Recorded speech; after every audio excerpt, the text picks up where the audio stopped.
نائب في لجنة الخارجية والأمن في البرلمان الإيرلندي، واسمه ريتشارد باريت، وهذا هو الفيديو. Who were forced out in 1947 or 48 do not have that right. Isn't that part of the reason why the Palestinians are in dispute with Israelis? Because you deny them the right to return to their homes and to their land and to their villages, and that they have a legitimate claim, even under international law, to return, but you deny them that right. Why do you deny them that right? And why do you give that right to other people who have no connection whatsoever with the land, whether you call it Israel or whether you call it Palestine?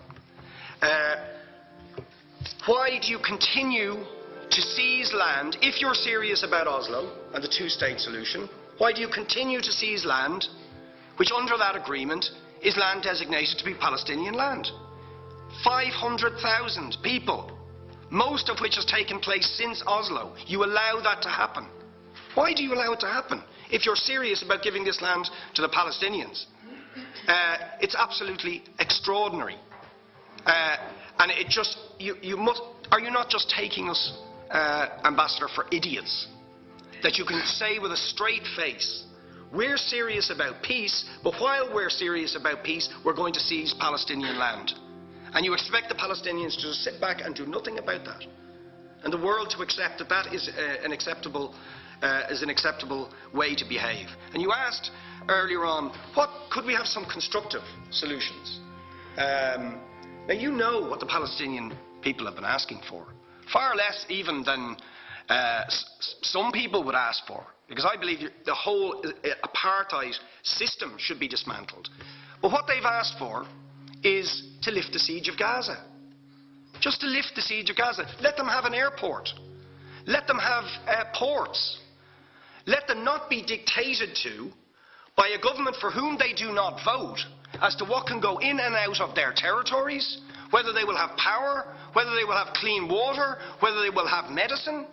What makes you think you're allowed to have nuclear weapons and the fourth biggest army in the world and visit destruction on the people of Gaza, but they have no right to defend themselves?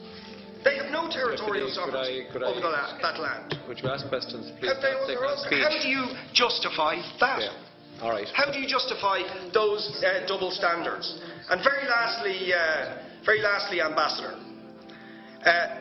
people like Bishop Tutu, Nelson Mandela, and I would certainly describe your state as an apartheid state, with different laws for people depending on their race or religion.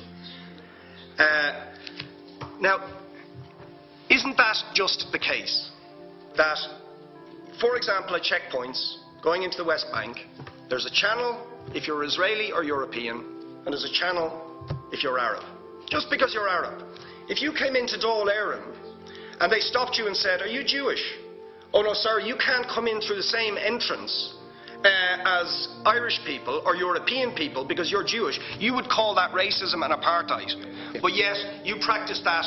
You practice that with your checkpoints and your military barriers and your apartheid wall. How can you justify that?